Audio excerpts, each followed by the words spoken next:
Hi, everyone. We are having a conversation today. So many of y'all are asking, what now? What can we do to help with the mass deportations and the lack of due process? And so I thought it would be really helpful to have a conversation with the founder of Immigrant Defense Law Center, ImmDef. I've been posting them a lot. I've donated to them. Lindsay is the founder and executive director, and so we're going to have a conversation. If you find this helpful, I just wanted to give her this platform to tell us what's happened the last few weeks and where to go from here. Let me find her. Oh gosh, it's always hard to find. Oh, there it is.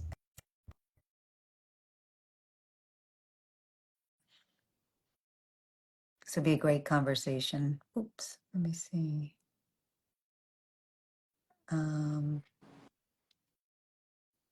Hi, Lindsay. Hi. How are you? I would say good, but we are, very, very busy right now. Oh my gosh, I can imagine. I'm so happy to give you the microphone in this moment because your work is so important. Um, what you're doing, I just told everybody what we're doing, but we're having a conversation with Lindsay, who's the executive director and founder of the Immigrant Defenders Law Center. I've tagged them many times. They keep posting everything that you guys are doing.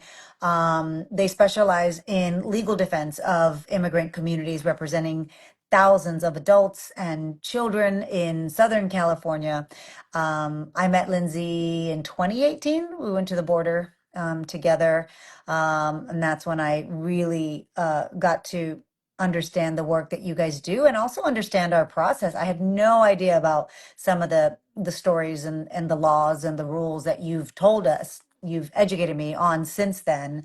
And it's crazy that we're back at this place and, from 2018 to now. And so many people are just asking, what now? The protest happened, the march happened.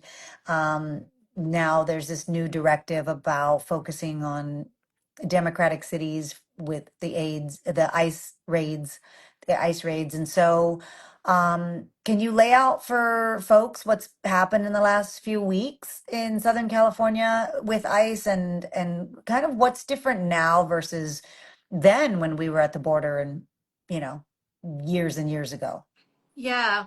Well, thank you so much for spotlighting this issue and shining a light. It's so incredibly important, and we're so just incredibly grateful to you for caring about this issue for so many years, and especially now, because as you said, things have dramatically shifted here in Los Angeles over the last few weeks. Mm. It really started for us around May 20th when we started to see people who were doing everything right, who were showing up to their court hearings, people who had, in many cases, come in through appointment system at the border. They were doing everything the government had asked them to do, and they were getting picked up at court hearings. That escalated, 1,000 times about 10 days ago on Friday, June 6th, where we started to see large scale raids here in the LA area. And, as you mentioned, we know that this is part of a political targeting of the Los Angeles area for what our city stands for, as an organization that was founded in my living room here in Los Angeles. This is really striking at the heart of who we are as a city, about the values that we hold as a city. In Los Angeles, we have more than 900,000 people who are undocumented.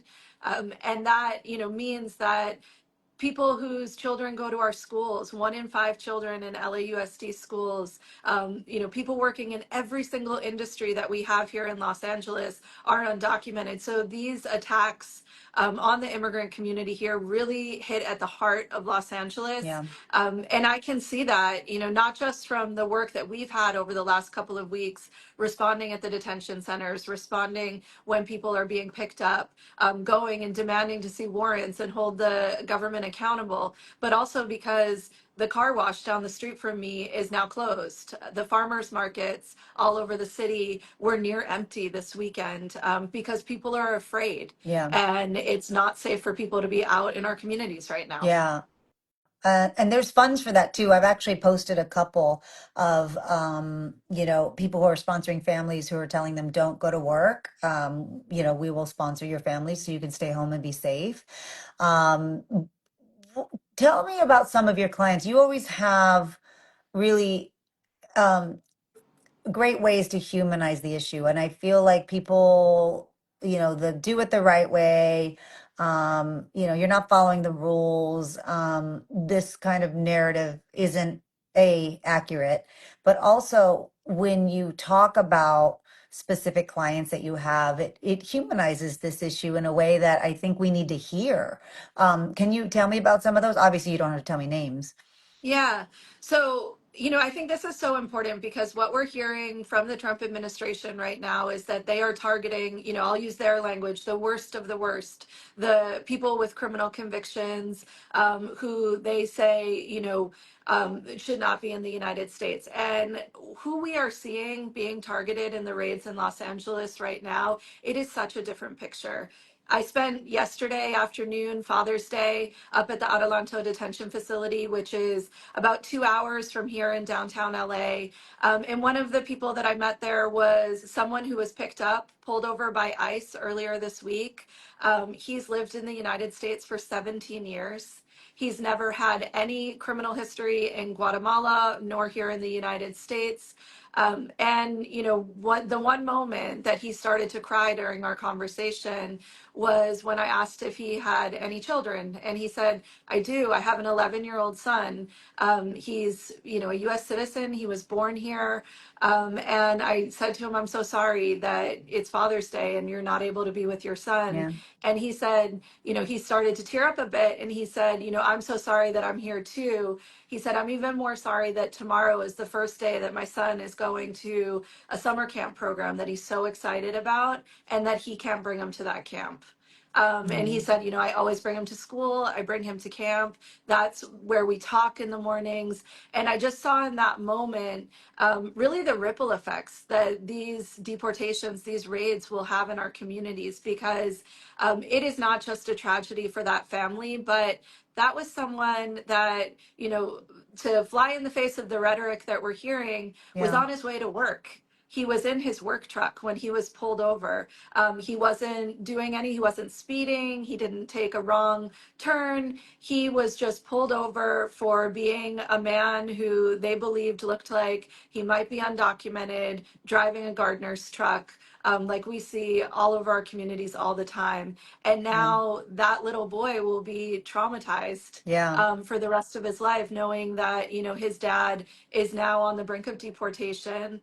We're lucky that, we were able to meet with him. I've been so inspired by the outpouring of support that we've seen from so many people, including last week when we called for pro bono lawyers to step up and take cases for free. And on a Friday evening, we had more than 100 lawyers raise their hands and come to a Zoom call.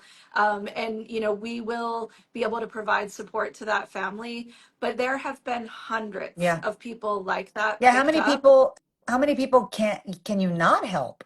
Because Right. just the So sheer numbers. the numbers are absolutely, what we have never seen here in Los Angeles in such a short period of time. Just on that first weekend, last weekend, there were more than 300 people picked up in a matter of 48, 72 hours. By, midweek last week, we had a list of over 140 people that had called our hotline requesting free legal assistance while they're detained. And they include people who have been here for 20 plus years. Yeah. Most of the people we've met with so far have been here at least 10 years, many of them 20 plus years. A lot of them have US citizen children. Yeah. It's just the need for us to be able to get those folks out of detention. And when I say detention, people might not realize that what I'm really talking about is a prison Prison. run by ICE. Yeah. People are shackled at the ankles and the wrists sometimes when they come into court. They look like any other federal prisoner in the United States. So these are people who have been, taken from their places of work, sometimes while their kids were at camp or school down the street, people who've been, pulled Yeah. over, often racially profiled in our communities, and sent to a prison. Yeah. And it's up to all of us to continue to tell their stories, because at this moment, while they're sitting there in that detention center, they're unable to speak for themselves. Yeah. Well, I mean, there's so many videos. I encourage people to go see the difference between, criminal versus an offense, right? Like even the word illegal is not correct. Can you touch on that a little bit? Because I feel like we can't hear it enough to try to explain to people this is, it's an undocumented status versus a criminal Yeah. offense. So, someone not having legal status in the United States by itself is not a criminal offense. And one of the things to understand is that when people are charged with a criminal offense, there are a lot of constitutional rights that immediately apply, including the right to have a lawyer represent you. On the other side, even though you can be sent to prison, an ICE prison, even though you can be sent, exiled from your community and sent back to a place where your life might be in danger, you don't have a right to an attorney in that process that is paid for by the government. And that's why services like immigrant defenders and so many of our partners are so important, because while there are many rights that apply in criminal custody, many of those are often trampled upon when someone is in immigration custody. And, So, yeah, and just to mention, and so many people who have come to the United States have followed all of the rules. yeah, Seeking asylum in the United mhm, States is legal. yeah. Regardless of your manner of entry into the United States, you are part of a legal process. So while people are sitting in those immigration detention centers, it's really important to remember that they are being held for an administrative offense, not for a criminal offense. And they, like every other single person in the United States, have a right to due process, which means they Yeah. have a right to defend themselves. They have a right to a legal process. And we've seen, the Trump administration across the board find those due process rights. Yeah. Really, those are fundamental fairness issues. They find them inconvenient for their plans for mass deportation. We saw that with people like my client Andre Hernandez Romero, the gay makeup Yeah. artist who was sent to El Salvador with no process. And we're seeing it now with the lack of access to legal counsel and the lack of process for people who are being held in these But ICE when does prisons. this stop? Like, I mean, I think that's the thing that's most worrying is like the Trump administration is now like doubled down on not giving due process. And public perception is that these people don't deserve it because they're not citizens. um it's so scary Yeah. and I mean, I feel helpless. I can't I'm not a lawyer, I'm not an immigration lawyer. I just want to, like a lot of us want to do, what can we do, how can we help? The march, was obviously effective, I think, in letting the public know, like a lot of people don't agree with the Trump administration's policies. And so when people are doing it, quote unquote, the right way and going to their court hearings and going to their, checking in when they're called to go and be checked in, and then getting picked up at the courthouses, getting picked up while they're trying to do it the right way. It just feels like hopeless. It feels Yeah. hopeless. Yeah. Well, I think, really, we can't give up hope. And I didn't become a lawyer to live in a place that doesn't have the rule of law. And I think it's up to, yes, lawyers to hold the administration accountable, hold our government accountable to the Constitution, to fight for that, because that's a fight none of us can afford to lose. That's a fight worth having. And I think what we're seeing happen to immigrants today, to people who are being rounded up on the streets of Los Angeles, and what we're seeing happen at the border, it's not just an immigrant rights issue. It's an issue about the future of our democracy and the country Yeah. that we want to live in. Yeah. That being said, what you're saying is exactly right in that we are seeing people that are doing everything that is being asked of them getting targeted. I saw this with a family that came to court about 2 weeks ago in downtown Los Angeles. A little boy, he was 8 years old. He was there with his mom and dad. We went into the courtroom. The ICE prosecutor moved to dismiss the dad's case, which meant that they were going to try and detain the dad. As they exited the courtroom, even though the dad had asked, I want to stay in this case with my son and my wife, they dismissed his case. And as they exited, right in front of this little 8-year-old boy who was sitting there in his school uniform, they actually detained the dad, handcuffed him. These were agents that were wearing plain clothes, and they pushed him into a service elevator away from the family. And I can tell you, as someone that, looked at that little boy's face, as we descended on the elevator down to the lobby of the federal building, it looked like he had aged 2 years. So the consequences for the individual families who are being affected couldn't be more dire. And I would just say that getting out in the streets and protesting and making your voice heard is so important. Things like Mhm. this, we're so grateful to you, Eva, for shining a light, letting these stories get out. But it's also about remembering who is the main character in this story, who are the families that are most impacted, because the media is really focusing a lot on the protests, and they're important. It was so important to see tens of thousands of people right here in Yeah. downtown LA and across the country. Yeah. But the day-to-day families that are being impacted are the stories that we need to lift up and highlight so that we never forget that this is really an affront to who we should be striving to be as Americans. Yeah. It's an affront to the values that so many of us hold.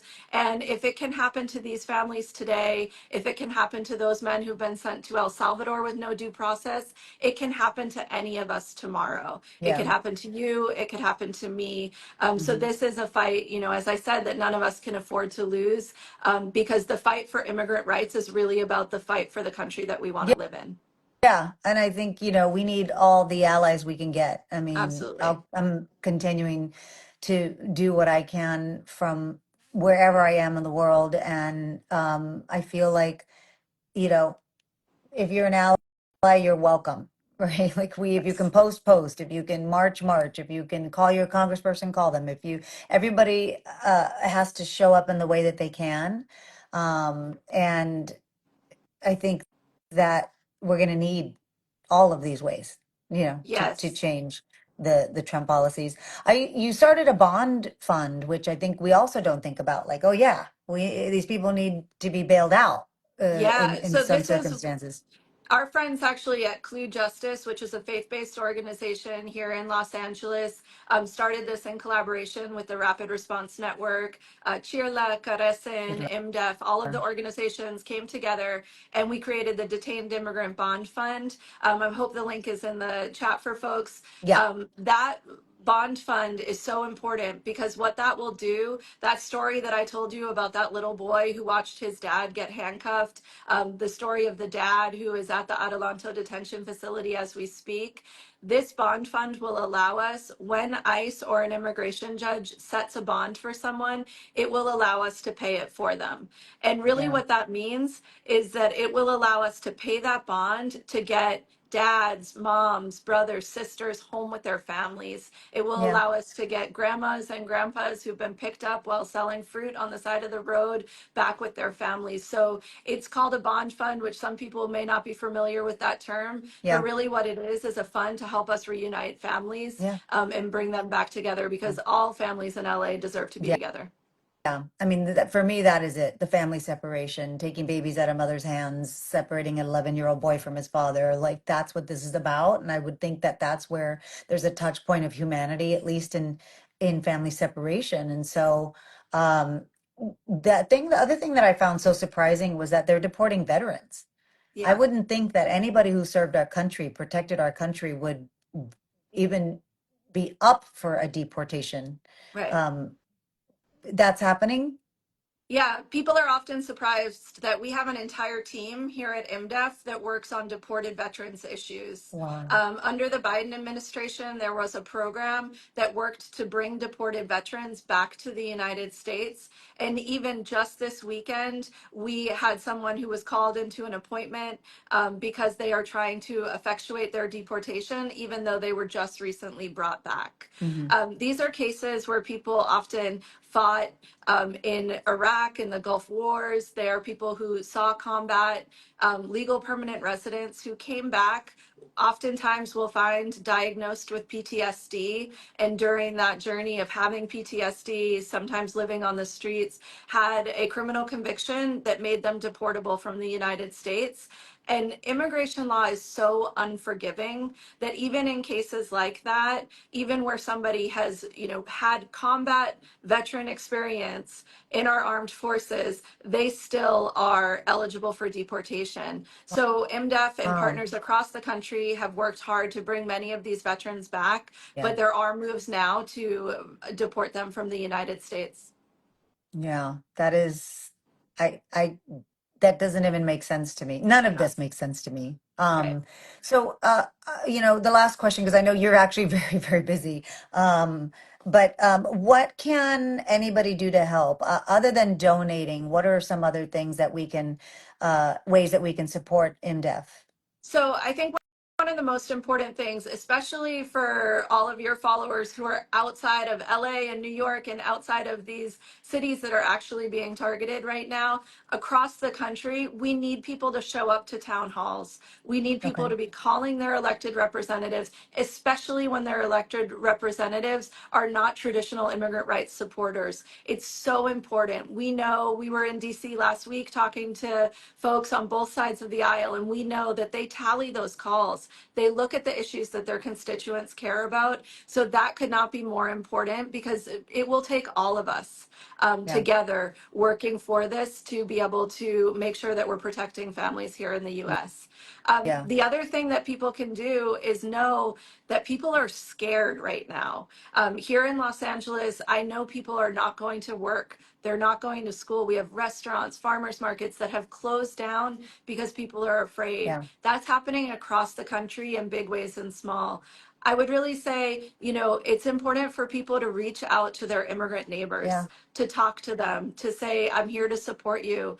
If they're afraid to go out, make sure that you are asking that they have, do they need groceries? Can you Do they deliver need groceries to groceries? them? Yeah. Yeah. Those are really important things that people can do to help. Yeah. Um, I mean, I also think, having these conversations is so helpful. I think, my followers obviously know where I stand and uh probably understand all of this that you're saying. It's the people that don't agree with you that I also want to touch and also want to reach. And I appreciate you telling us these stories because it helps people understand. Oh, okay, it's a mother. Oh, okay, it's a dad. It's a little boy. It's a little girl. And I just think we need way more compassion. I've been saying this as I've been screaming it as long as I've been working with farm workers. Yeah. In 2004 there was laws being dismantled for farm workers and you know we I just can't believe that we haven't moved forward with protecting any of these human right issues for our community. And I just am so grateful that there's an organization like yours, and I hope people will repost this and share this. And I hope that you get all of the support that you need, whether that's donations or reposting this or just letting people know what's happening. Um, Thank you for your time, and thank you for your energy, and thank you for your intelligence. I feel like you're an angel. For as long as I've known you, you're an angel doing God's work, and I just want to say thank you. Well, Thank you so much. And it's not just me. We have an incredible team of almost 200 advocates here at ImmDef that are fighting every single day. And we are part of a much bigger movement here in Los Angeles, across the country, that is fighting for a better future, not just for immigrants, but for all of us here in the United States. So thank you so much, Eva, for shining a light on this. I remember years ago being with you at the border, and you asked what's changed. The fight is even harder Now, now for what we were trying to do then, but yeah. I still have hope. I know that we need to, the only fight we're going to lose is the one that we give up on. And I'm just really grateful to have you in this fight alongside us. Thank you for all of your work, and I'm sure you're going to get a lot more lawyers wanting to donate their time with y'all. Thank Awesome. you so much, Lindsay. Good luck with everything. Thank you. Bye. Bye.